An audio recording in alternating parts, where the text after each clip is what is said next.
On November 13, 2025, after spending more than 46 years on death row, Bryan Frederick Jennings was executed by lethal injection at Florida State Prison in Stark.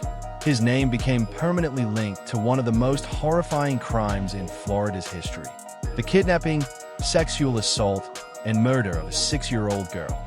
In this video, I'll explain what happened on the morning of his execution, what he requested for his final meal, and the last words he spoke before his death.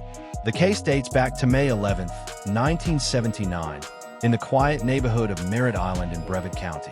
Bryan Frederick Jennings, a 20-year-old Marine at the time, was about to commit a crime that would destroy a family and place him on death row for more than 4 decades. The night before, May 10th, Jennings had been drinking with friends at a local bar. At some point during the evening, after consuming several drinks, he stopped outside the Kunak family home. Looking through a window, he noticed a children's bedroom lit by a small nightlight. Inside, 6-year-old Rebecca Kunak lay asleep. After watching her briefly, Jennings walked away and continued drinking at 2 other bars. Hours later, visibly intoxicated, Jennings returned to his regular bar. A friend, James Sloum, drove him home around midnight after Jennings tore his pants and was clearly unable to drive. Sloum later stated that Jennings was extremely drunk.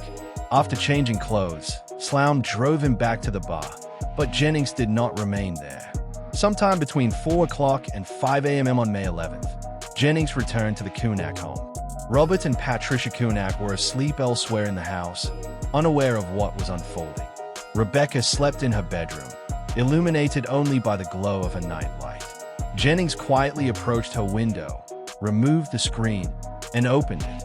He climbed inside and placed his hand over the child's mouth to stop her from screaming. He lifted her from the bed, carried her through the window, and rushed her to his nearby car. He then drove to a secluded area near the Gerard Street Canal on Merritt Island. At that remote location, Jennings committed an unspeakable act of sexual violence against the child.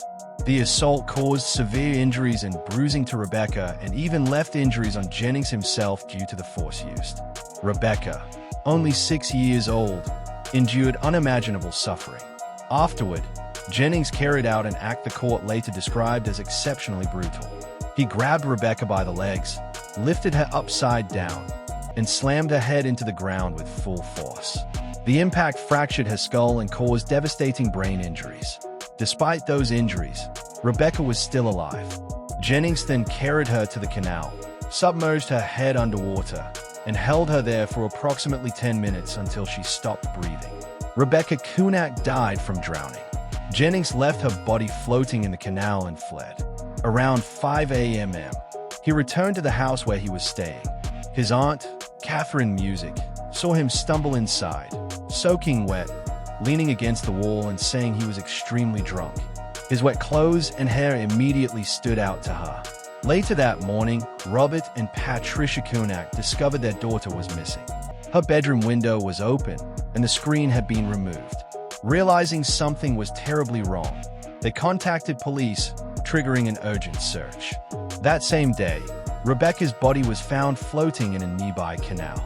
An autopsy confirmed the horrific details of her death. Investigators quickly gathered evidence. Neighbors reported seeing a suspicious man near the Kunak home, matching Jennings's description.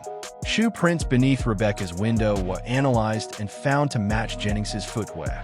Hours after the body was discovered, Jennings was detained in Orange County on an unrelated traffic warrant. Officers noted he matched witness descriptions and that his clothes and hair were still wet.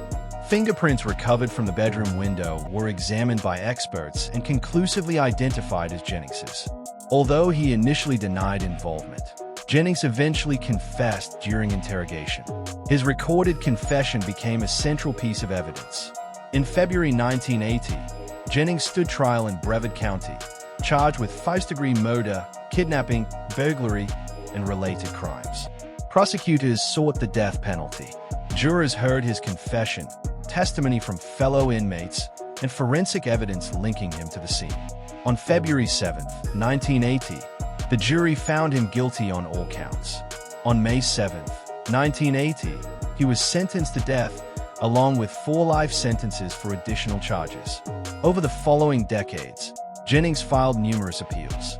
In October 1989, just one day before a scheduled execution, the Florida Supreme Court issued a stay.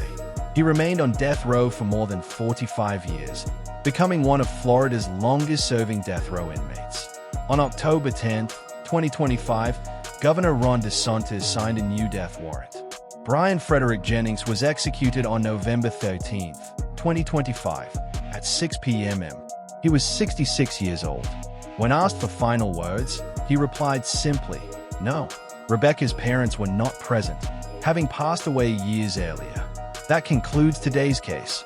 Share your thoughts in the comments.